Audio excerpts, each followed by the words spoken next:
Meet the mic. Hello, boys and girls. Sally Ashton is going to read first from her book, Listening to Mars, which is her 5th book.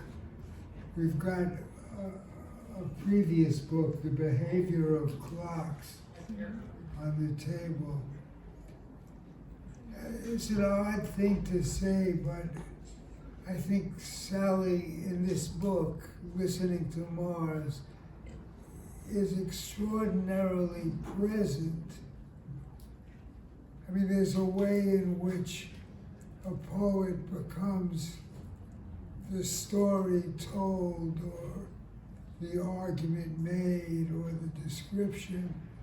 But in this book, she's a witness.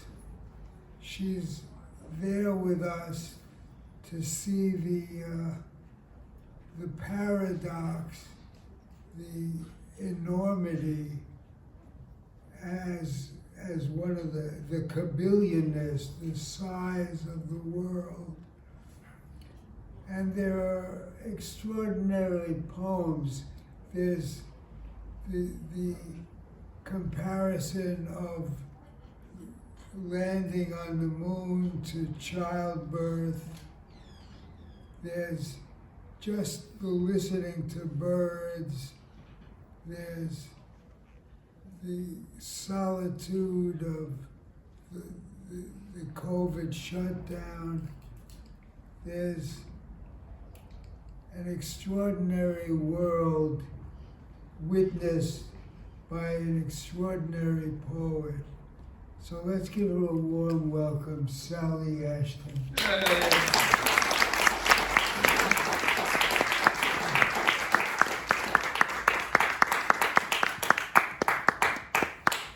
Thank you. Wow, what a great turnout. Congratulations on your new book. It's exciting to be here reading with Rafaella, to be here in Art House and the support of Harold, Joyce, Richard, Steve, and also just to be able to enjoy all the friends that have come for your new book. I have most recently been writing a lot about the moon. I have a book of essays coming out called Going to the Moon, and kind of kicked off by the fact that I do have a poem now on the moon.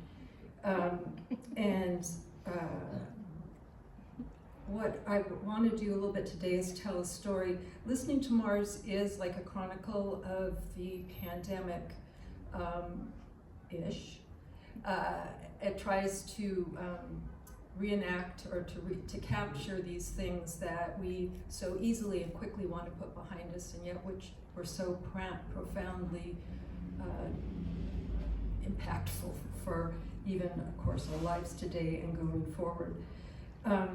I also am a editor of an online journal, and a new issue just dropped today, and I had quoted something in there from Carlos Ruiz Zafón's book, The Shadow of the Wind. And I'm kind of like Richard, and my mind must have been kind of clicking along the same dots, because the quote says, "A book is a mirror that offers us only what we already carry inside us."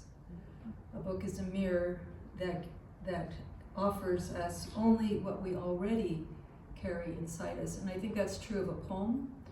And as I was looking at my book to put together a reading, I was sort of caught by surprise at how I've been moving towards going to the moon. I'm going to start with 2 poems from the previous book that came out in 2019, had kind of a run, and then it hit the wall of the pandemic. And in this book, I was experimenting with the theory of relativity through time, memory, and place. So this is Einstein was known to do thought experiments, so this is my own thought experiment on the theory of relativity. And I'm starting with this just because I'm kind of telling a story of how I'm here today, and maybe in that there's a mirror of your own experience. Maybe not, we'll see. Has an epigraph from Albert Einstein, one of his thought experiments. I stand at the window of a railway carriage. Across from me on a train, Albert sat facing backwards. A little table between us, his forehead pressed against the glass. His eyes flickered as if to count passing fence posts. At length, he reached a small notebook from a chest pocket, placed it on the table, jotted something down. I tried not to stare, but couldn't make out what he wrote, even when I did. He smiled. May I trade seats with you for a while, my dear? What could I say? In spite of my motion sickness, I agreed. For one thing, the train traveled a relatively straight path, plus his eyes were so kind and sad. He steadied my elbow until I was seated, took his seat, turned again to the window, again to his notes. Then I watched as he had. The landscape recede, what I knew blurred in immeasurable distance. The sky lost light. Albert's white head bobbed, and just before I slept, a luminescent clock appeared in the sky. Though now I see it was the moon itself, wearing a clock face that watched us speed by. Or did we too appear to be standing completely still?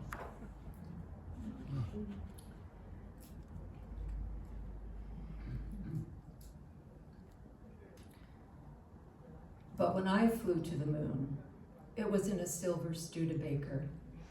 The steering wheel, like Jupiter's ring, as round as any planet. Comet streak, constellation, dials and gauges spun so fast it was like standing still. Stars whirled past the windshield. I wasn't looking when I saw such things. The sounds I made I cannot make now. I've forgotten how. Which is why I think the moon never gets closer than it did then. I knelt on the felted seat, holding on to the steering wheel, and flew.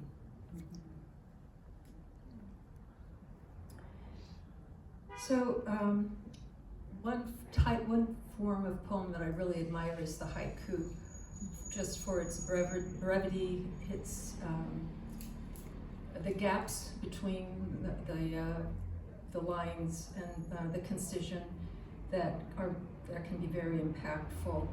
So each one of my sections of this book starts with a haiku-ish sort of brief thing, and that's what I'll start with. California, April 2020. Turkey spreads his feathers. I rearrange the sorrow. Fiction 101. I taught creative writing for 10 years at San José State, and a lot of the aphorisms that you teach in your writing class suddenly were very poignant to our experience with the pandemic. Fiction 101. Start at the moment when everything changes. If nothing changes, what's the story? The main character will be a most unlikely person. Desire drives the action. Show, don't tell, Chekhov admonished. Don't tell me the moon is shining. Show me the glint of light on broken glass. It's a hero's journey, the way full of unseen dangers, your hero unprepared. If she comes to a river, it will be muddy, wide, full of crocodiles. Make sure to show the glint of light on broken water, the crocodile's eyes unblinking. The story won't end. She wakes up. It was only a dream. If she drowns or crocodiles tear her apart, the story becomes tragedy. If she sits down, refusing to go on, it's tragedy of another sort. And she will wake up many times, sometimes after dreaming, but the crocodiles are always there. Her only escape is to cross the river. She has no idea how. The story will get worse before it gets better. In the nick of time, help arrives. When this is all over, the world too will be changed. Don't tell me the moon is shining. I will see the broken glass. Show me, if you can, the glint of light.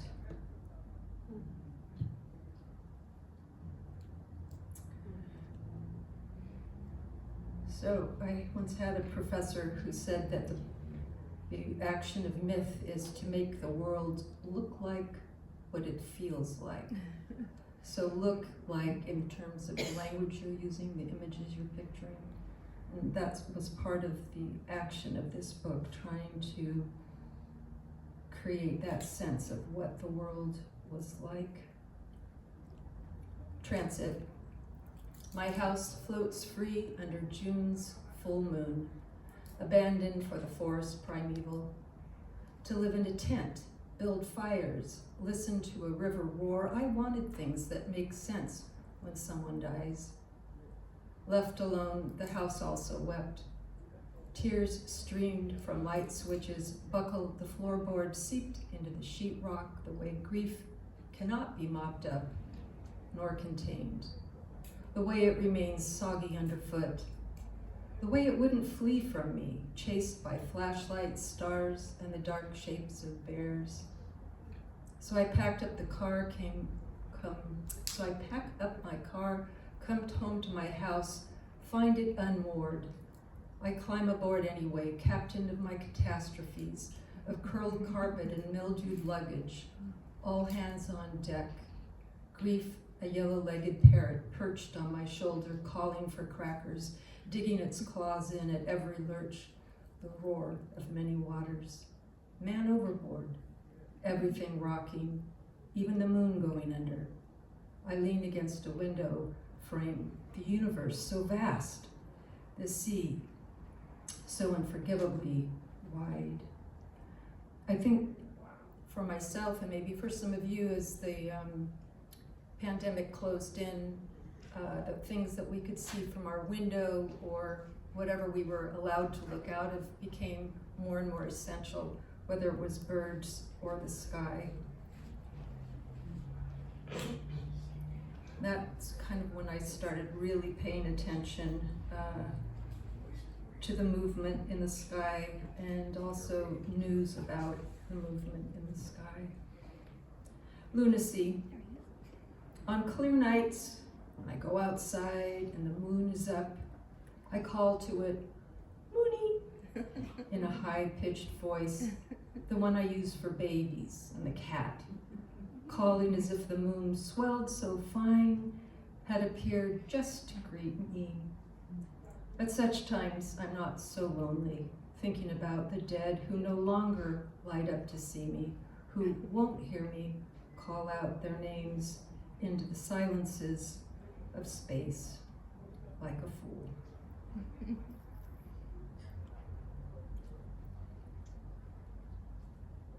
Milky Way galaxy, 21st century.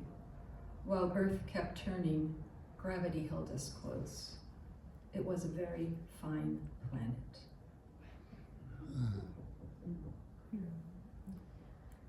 The astronomer's complaint. The night dreams itself, but no one wants to hear my visit to the house of the dead, not even morning's wide-eyed moon growing bigger by the minute, sinking behind the bare oak, the blooming acacia, moon-beamed yellow, a counterglow. I have a headache. I can either see this page and not the moon, or watch the moon going down. Dissolving an object of day so pale I can glimpse it only because I know it should be there. Far away satellite. Oops, lost my place. So near, always leaving, always coming back, like dream and memory, like people I've loved. It hesitates as if it might linger a bit more listening. No building stands there, no person inhabits it, though it's just a matter of time. Even its dark side conquered, destination moon, a now possible impossibility. It's like a jackpot, Too many quarters pouring out. Everybody wants in. My sweetheart's the man in the moon, my mother would sing, washing dishes. I was too young. I believed her. I believed everyone felt that way. I'm going to marry him soon.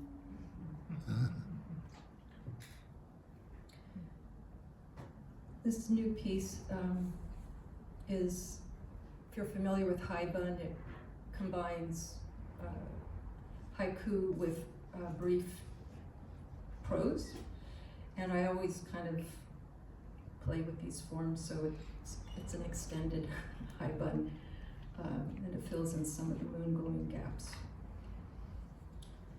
Dispatch from the moon, soft landing. Haiku, moon tonight, I lie awake until dawn, counting syllables. Lunar Codex, a time capsule of art headed to the moon, collected from writers, musicians, filmmakers, models, designers, and artisans from 262 countries and territories and 149 indigenous nations from all across the planet. It includes one of my poems. Our works miniaturized, engraved on nickel-plated nanofiche, placed aboard lunar landers as private payload, artifacts meant to bear witness to the human spirit and the culture of our time, leaving a different kind of footprint, one that will last forever on the face of the moon.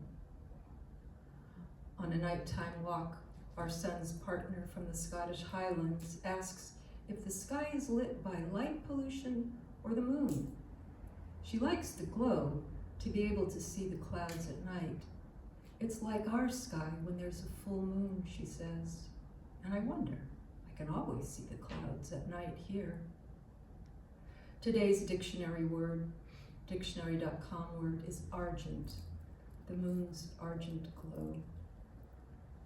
Moonless winter sky, my flashlight beam askew, somewhere, not nowhere. March 2nd, I watch Firefly's Ghostwriter landing via live video broadcast after a 45-day journey to the moon. The lander carries 10 NASA payloads, science experiments, and the revived American dream to get the US back up there. Also on board, like a stowaway, the Lunar Codex time capsule, part of a LifeShip pyramid payload. The Firefly mission commentators call the lander She.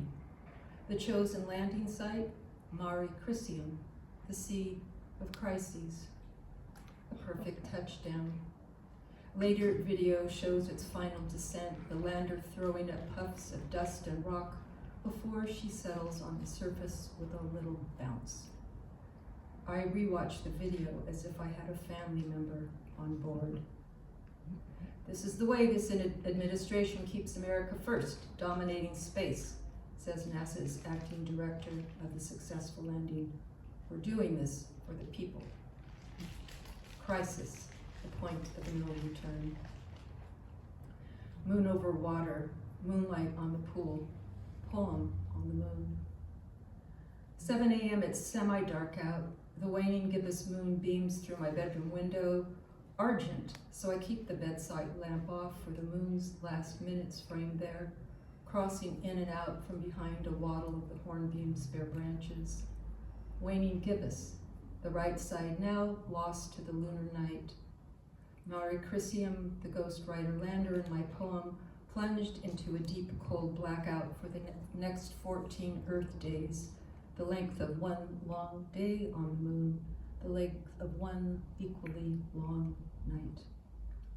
The lander, solar powered, sent back final images before shutting down forever, capturing the mysterious lunar sunset. We talk about the moon. I moonbathe, my friend says, like a confession. Inside or outside, I ask her. We have skylights. I lie on the couch and bathe in moonlight. The producer of the famous golden record, hurtling through deep space on Voyager 1, likens the Lunar Codex Enterprise to someone scrawling, "Kilroy was here," on the moon. Okay, in light of the intended lunar mines and fueling stations, military installations and colonies, borders and industries. That's saying something. Moon at my shoulder, a constant inconstancy, immaculate evening sky. What have they done to the earth? Jim Morrison sang in 1967. What will become of the moon? We must stay the course, explains the chair of the Senate Science, Commerce, and Transportation Committee. An extreme shift in priorities at this stage would almost certainly mean a red moon ceding ground to China for generations to come. Does sacred always infer divinity? No, an alternate meaning, secured against violation. In scale, my poem's nanofiche file is smaller than a poppy seed on the surface of the moon, about 0.05 millimeters and 238,855 miles away from us. Not even the Lunar Reconnaissance Orbiter could spot it. It's titled 4.6 billion years for the age of the sun, which itself will last another 5 billion years before it explodes and blows up the moon. So like a time-traveling nickel-plated sarcophagus, the poem will indeed last as forever as we'll ever know. But you'll need to bring a microscope along to read it. Back in 1969, the first food eaten on the moon was bacon. So far from home, temporary aliens, the astronauts loved bacon. Eating bacon, peaches, sugar cookie cubes, coffee, and pineapple grapefruit juice inside the tiny lunar module in the sea of tranquility, comfort food for the first people on the moon. What makes us human? Art, writing, bacon, conquest, the moon underfoot. And that. I want to close with one poem that if you want to act it out with me, you can stand up. If you don't, I will be doing it by myself, but it might be a good break between me and the next poet. It's called Buddha Holds Up the Earth. If you're familiar with Qigong, which got me through the pandemic, you might be familiar with that. Buddha holds up the earth. You must stand gently. Earth presses against your foot. A breath inhaled, the hands palm up. Lift past the belly, the chest, then flip to push skyward at shoulder length till the breath sucked in until the rising hands meet overhead. Hold there, as if you are the Buddha, as if your lifted hands do hold the world's weight, unlike Atlas crushed forever beneath the unending curvature, its pain. Flip palms down and push your breath out, a slow release past your head, your heart, something moving with them. Hands cup again below, empty, full, ready for the next inhalation to rise once more as you rise each new day. Not the Buddha or any of those names, just you, your breath, your hands, your thoughts, rising, holding up the earth. Thank you.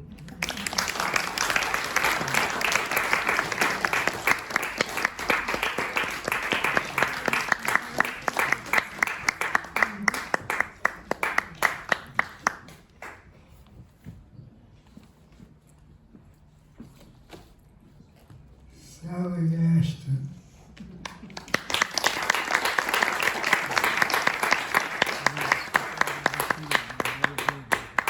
Okay, our second poet is Rafaella Del Bourgo, who, since she's my friend and neighbor, I feel free to call her Rafi. Now, she's been writing forever. She's won all kinds of prizes, but the book evaded her until now. A tune both familiar and strange, which is very much the book of a life. It's a lifetime book and the book of a life, which begins with her Sephardic ancestors in exotic places like Ethiopia to the sound of lions, Kobe, Japan, China, goes through lovers, drug dealing, and ends in an afterlife, in a bridge game in the afterlife. Quite a lifetime. Her poems are clear, they're sometimes magical, they're cinematographic, and they're startling. They bring you right to where the scene is happening. Let's give her a warm welcome. Rafaella Del Bourgo.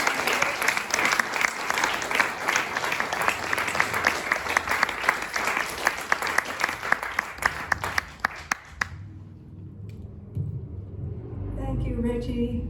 Can you hear me back there? Okay. Most of the poems I'm reading are going to be from my book.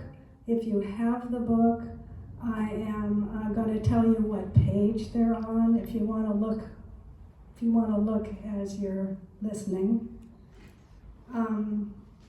This first poem is about someone who was very dear to me. He was a cross between a black lab and an English Mastiff and weighed about 135 pounds.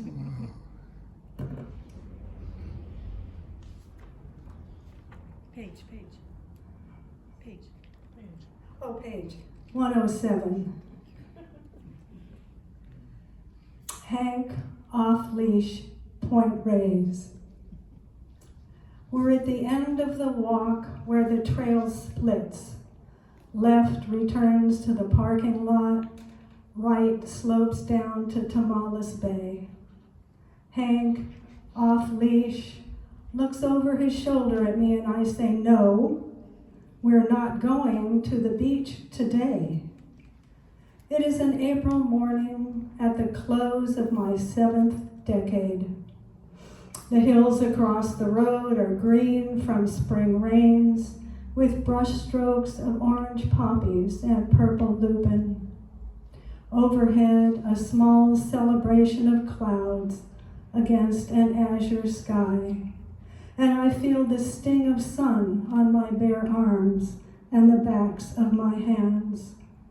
Hank feigns disinterest. Then, ears flapping, bolts for the beach, the salty water, and a long forbidden swim.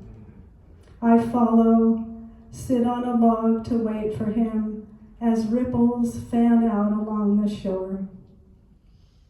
I sift through the sea-smoothed bits of glass, the small stones at my feet, find a reddish heart and one the color of jade, which I pocket for my collection.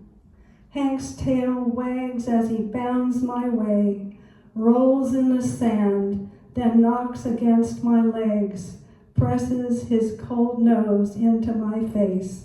He is so very, very happy.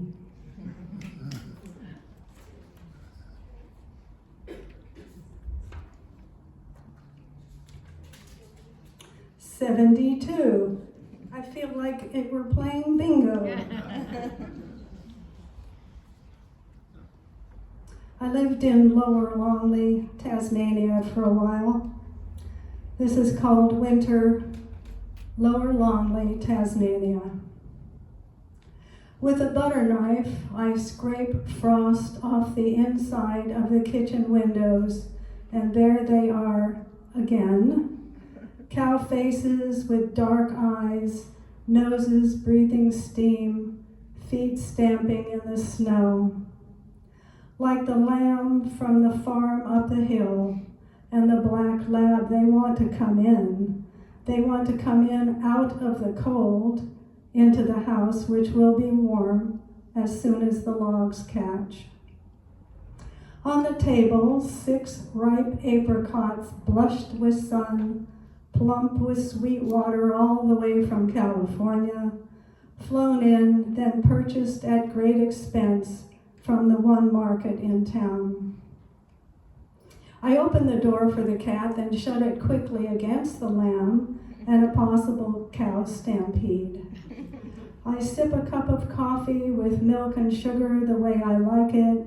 As snow continues to drift down, the cows wear white caps, white as the lamb who has kicked down his fence again and is huddled on my back porch. 2 possums snuffle, snouts to the ground near the woodshed, looking for something to eat. From the marsupials of Tasmania poster, I learned that they are brushtails. Sulfur-crested cockatoos, winging overhead, screech like rusty hinges. The cows moo in response. The cat wakes up, raises her head, and yawns. These sounds and the occasional whoosh of a lone car on our country road are all that interrupt the silence of falling snow. We have no radio and no phone. We've brought 10 albums with us, and I've listened to them so often that now I'm yelling at Waylon Jennings.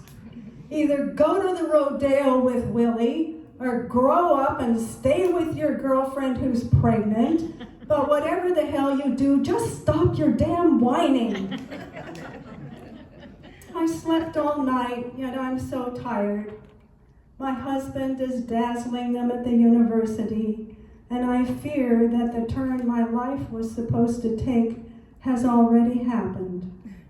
I am sitting here alone, cows smearing my windows with their noses and tongues, tilting their heads right and left, the cat on my lap, the lamb taken from the flock as a plaything for the farmer's sons, still desolate on my porch. I'm watching the fire burn and waiting to warm up, and maybe, just maybe, this is it. Even though I'm living somebody else's life, maybe this is the turn.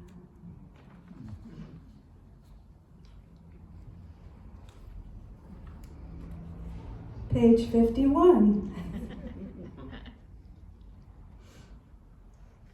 We're jumping to Afghanistan. Dropping acid in the Hindu Kush, 1967.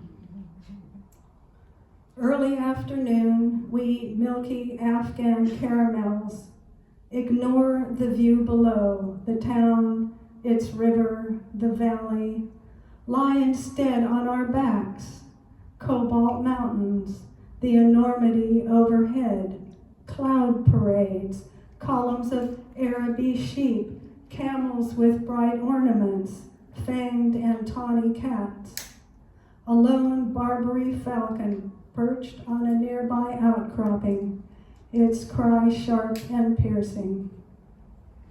Silent departure of the sun, confusion of night. We're hungry, and there is no map for how to get to where we were.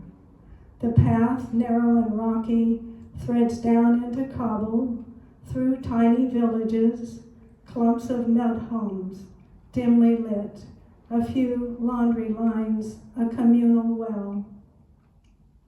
United in a chain, laughing, we stumble past barking dogs, near where those German boys had been stoned to death last year. The barking becomes louder. Closer, men emerge with lanterns, yelling. We stop, breath held, but they could see us and continue yelling. Come, come, we feed you supper. Tomorrow, we reply. Thank you, tomorrow, thank you. Come, my wife make you supper. That's what they're yelling, every single one. Back in town at our favorite restaurant, Western-style booths, cracked plastic, and all the other customers' local men. Rice, lamb, and hot tea, the radio crackling out Afghani songs one after another. Barb and I exchange a glance, amazed that we know this next tune from folk dance class.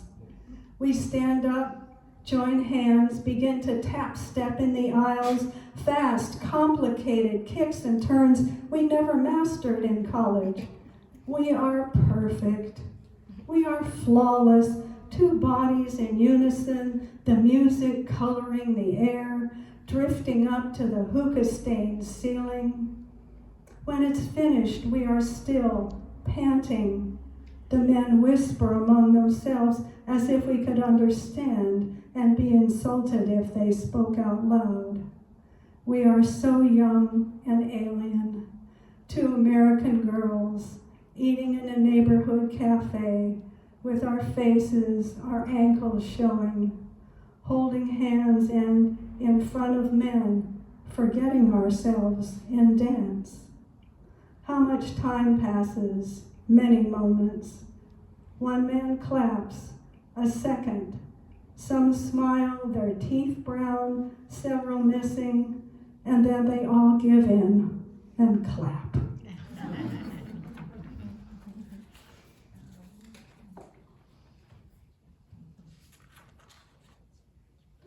I have relatives in Iceland, obviously by marriage. This is called Iceland Summer. Returning to the apartment, and by the way, if anybody here is from Iceland, I apologize for mispronouncing the names. Iceland Summer.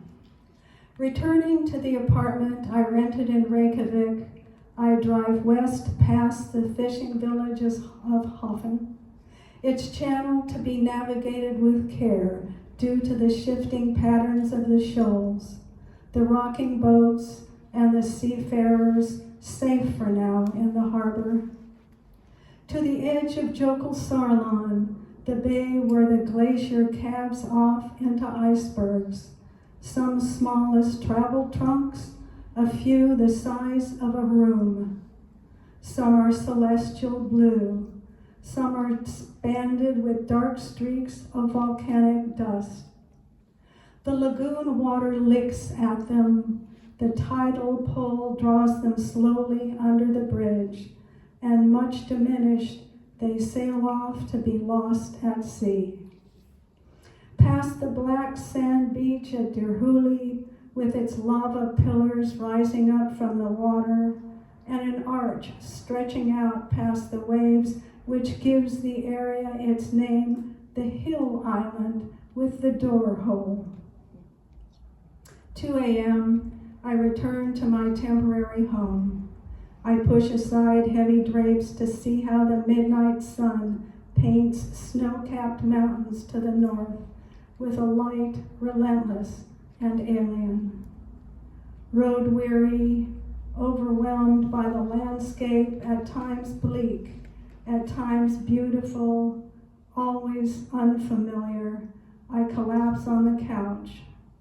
Crawling into my lap, the resident cat I agreed to care for during my visit. Like my Tom back home, he is heavy and orange, brushes his face against my hand. I lean back. I am a visitor here. This cat is my anchor.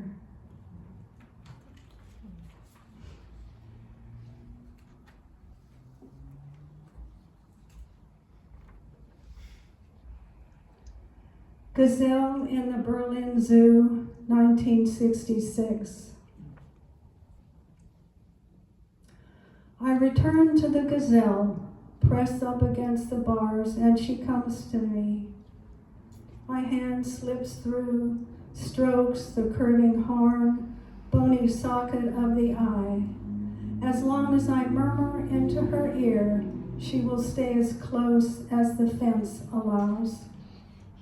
Upon arrival in Berlin, address from an agency in hand, I knocked at an apartment door, showed the paper to somebody's grandmother, who nodded and asked, "Sprechen Sie Deutsch?"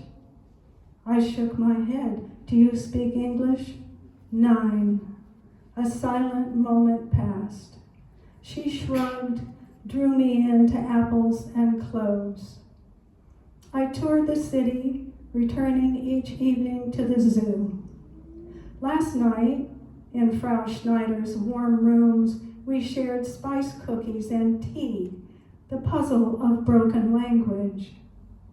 Later, in the back of a wardrobe, I found a woolen SS uniform, assumed it had belonged to her husband, who had died many years before. I imagined a barbed wire enclosure, curdled snow, a woman dripping rags, the urine yellow star. In her compound, the gazelle is fed and sheltered, but she was meant to fly across the grasslands with a great herd, outrunning the cheetah for as long as she could. She chews on my hair. I hear a muffled sound. I wonder what she knows about forgiveness.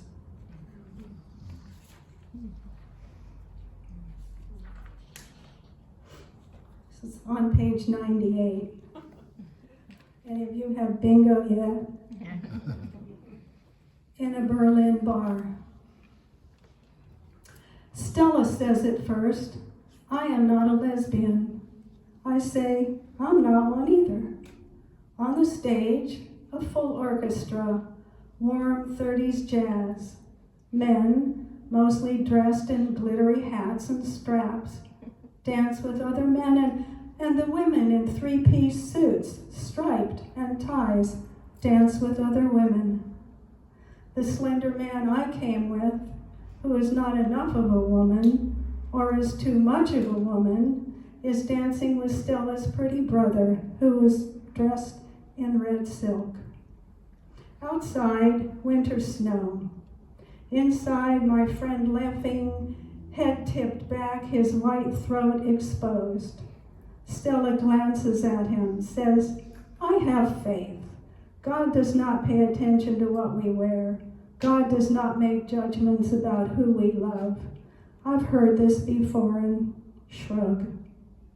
She is plain, chunky moon-faced, flat eyes the color of slate. She is also in a silky dress, keeping time with her lacquered fingernails on the tabletop. "Come on," she tells me, "we might as well. I'll be the girl first, and then we can change." We make our way onto the floor. She places my right hand on her waist, which is both tender and firm, rests her left hand on my shoulder. Still as good. We move easily to the music, a tune both familiar and strange.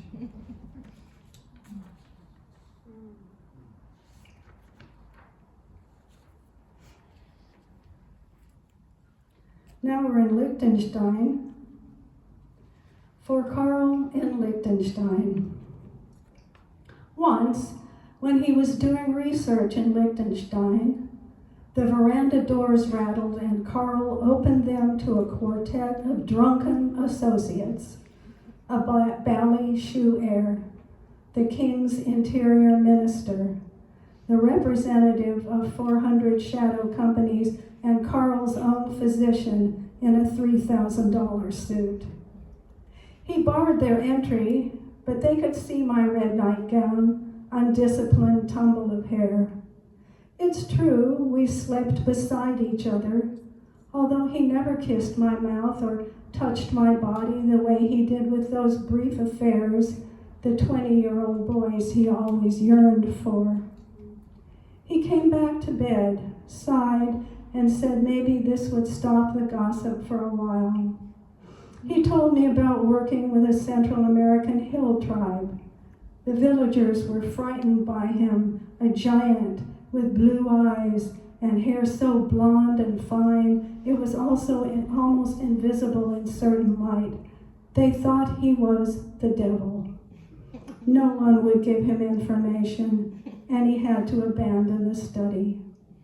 I loved the confession that he grew to dislike those people who, when he passed by, pulled in their babies and even the piglets the women routinely nursed sitting in the sunshine. He reached for a pomegranate in a nearby bowl. We broke it open and ate the fruit, the tiny red hearts, both tart and sweet.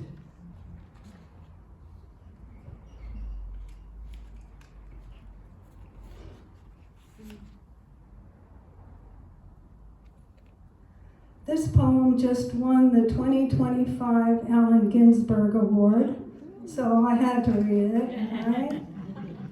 It's called Nightgown, 1960. Over the phone, my mother says, "I love you extravagantly. I stand on my toes, darling girl, and kiss your forehead." Maybe she is wearing that pale blue pantsuit, the majesty of her still chestnut hair swept into a French twist. Maybe she is studying her slim hands, manicured every week. My lover Stella is pretending to read a book, pretending she's not listening. I am cleaning engine oil out from beneath my fingernails. Mom asks, "Is that running water? Are you doing the dishes?" I say, She asks, as she always does, "Have you met any nice men in your office?" I want to say, I work in a garage with men, a garage full of men. I say, "Nobody interesting so far," and I feel rather than hear her sigh. She says, "Ellen's nephew lives near you." Now I sigh. Ellen's nephew is 5'6", skinny as a stick. I'm 5'11" and stocky, Mom. I already know she will say, "Athletic, not stocky," and with such a pretty face, and that is a consolation. A consolation. Stella mouths athletic and leaves me once again to this conversation. Mom wonders if I got the birthday present she sent, wants me to tell her she's a good mother. The pink box is on the floor with its pink tissue paper, curled lavender ribbon. Inside, another frilly nightgown. This year, it's the color of water. She's sent one every year for the decade since I left home. They reside in my bottom drawer, each folded over the card. I imagine slipping the silk over my head, stepping out under the bone-white moon into the furious night in the company of other shadows. The nightgown's lovely, I say, and thanks, but I really don't need so many. You never know, she says, her voice husky with alcohol and hope.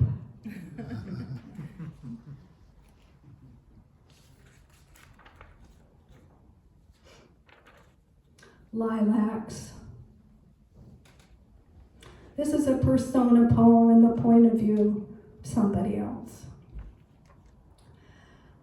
I'm not sure how long it'll take, but it won't be pretty, and I do not need your help doing it. Do not feel you have to wait around and watch me die. There is no need to cling. If you fall in love with another man and hop on that train, I'll wave to you from the station. I'll watch your face pressed up against the window, your features a blur of distance and speed.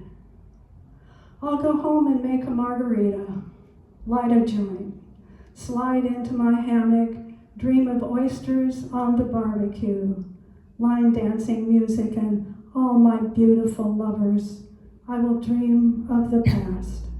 And if, when I awake in the late afternoon sun, I see your gray eyes, curious, staring, I will take your hand, and together we can breathe in lilacs, the pale purple kind, so improbably fragrant, though the blossoms last only a few brief weeks in spring.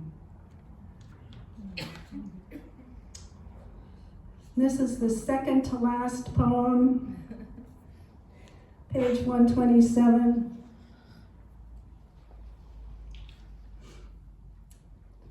A gift.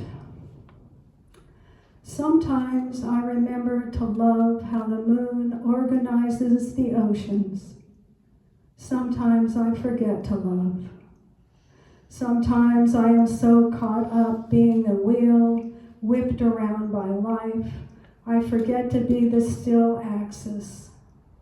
Sometimes I remember her life, how kaleidoscopic it was, how quietly imperfect.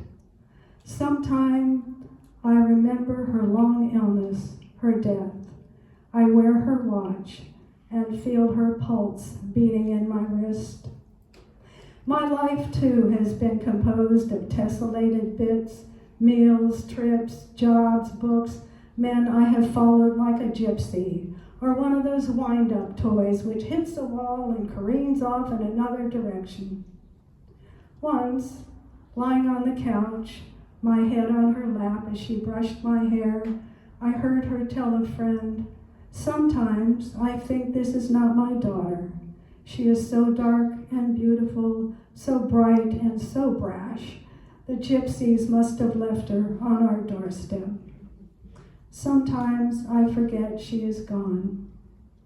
I scuff along the beach for hours. Sometimes I hear a voice, a laugh. I look to my right and am surprised not to find her there.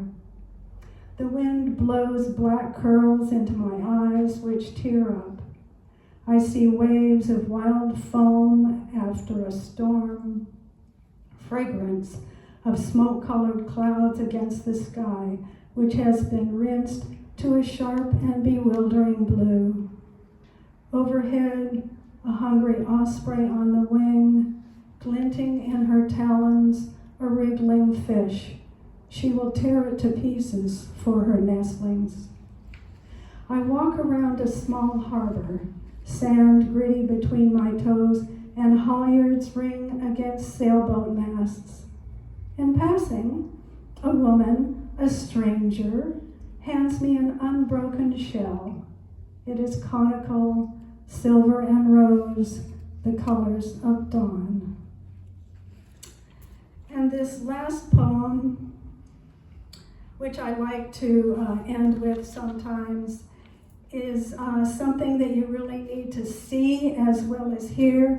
And so my assistant is passing out copies. I think there will be enough. And if you want to keep them, that's fine. If you want to give them back, that's fine.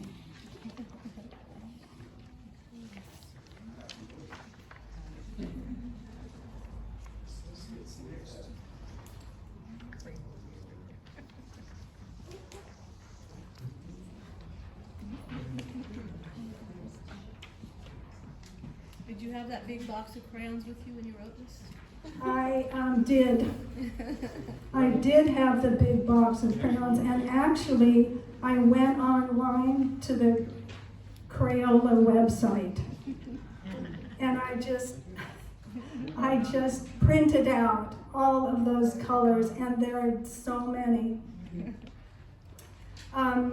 Some of you are old enough to remember the Johnny Ray song, Cry Me a River. Cry Me a River. So that's what I used as my title.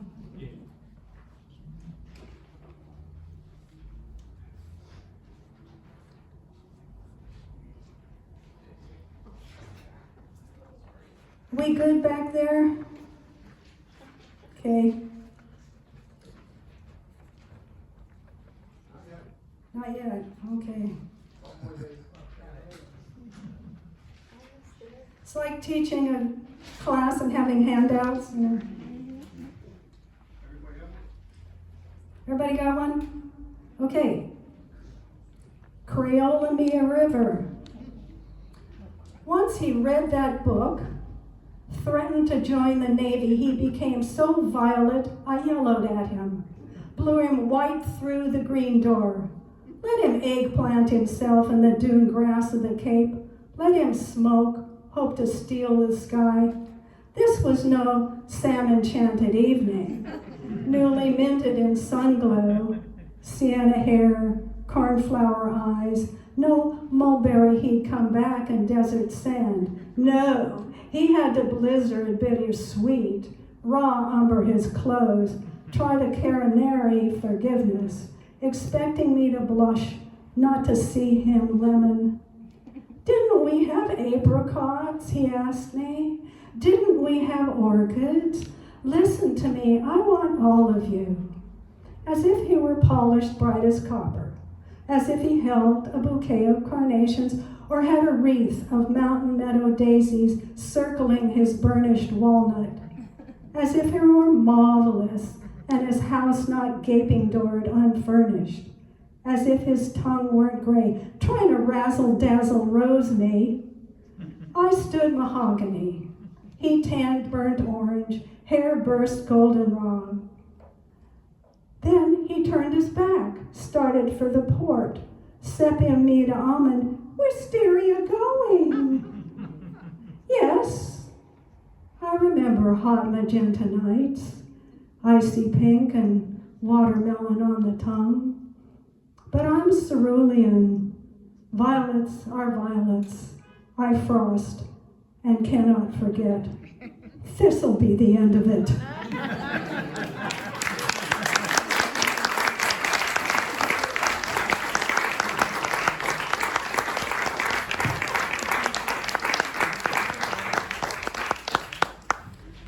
To thank you all for coming.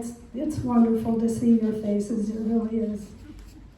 So there are books for sale up here, Sally's and mine, and Poetry Flash has very generously offered treats at the back of the room. So have at.